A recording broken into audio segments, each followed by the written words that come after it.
ঘড়িতে বাজে তোমার সকাল 9:30 বাজতে চলো, আর আমার কিন্তু দিনটা শুরু হয়ে গেছে।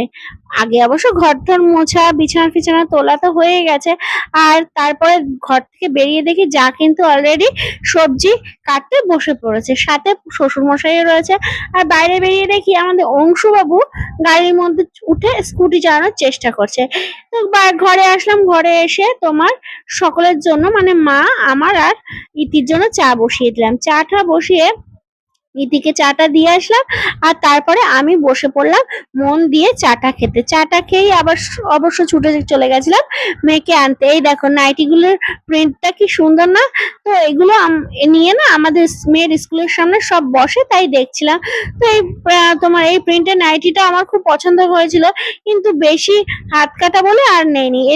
বাড়িতে চলে এসেছিলাম, বাড়িতে এসে দেখলাম পুরোনো জামা কাপড় যারা নেয় তাদের সাথে মা আবার কথা বলছিল। আর এইসব দেখে টেকে নিয়ে আমি ঘরে চলে আসলাম, আর রুটি দিয়ে যেই তরকারি খাবো সেই তরকারিটা কেটে ফেললাম। এই যে আলু আর পটলের একটা তরকারি বানালাম আমি। এরপরে কি করলাম বলতো, আমার জন্য আর জায়ের জন্য তরকারিটা বেড়ে ফেললাম তোমার সকালের টিফিনের জন্য। আর এরই ফাঁকে অবশ্য আমি কচুর শাকটাও সিদ্ধ বসিয়ে দিয়েছিলাম। কচুর শাকটা বসানোর পরে আমি অবশ্য খেতে চলে গেছিলাম। তারপরে খাওয়াটা হয়ে যাওয়ার পরে এই যে একটা কড়াই মাজার বাকি ছিল, সেটা মেজে ফেললাম, আবার অন্য কড়াইতে আমি রান্নাটা বসিয়ে ফেললাম। এইসব মাঝতে মাঝতেই দেখি ও মা, আকাশ কালো করে ঝুপঝুপ করে বৃষ্টি নামলো। এই দেখো বৃষ্টিতে ভিজে গাছগুলো কি সুন্দর লাগছে না? তো আমি একটু বাইরে গেলাম গাছপালাগুলোর সৌন্দর্য উপভোগ করার জন্য। তো বৃষ্টি ফিষ্টি দেখে টেকে নিয়ে আমি আবারও ঘরে চলে আসলাম, আর হাসিকে ভাত খাইয়ে দিলাম। দুপুরে হাসি আর অংশুবাবু একসাথে ভাত খায়। খুশি তো থাকে না, খুশি পরে আসে, খুশি পরে এসে ভাত খায়।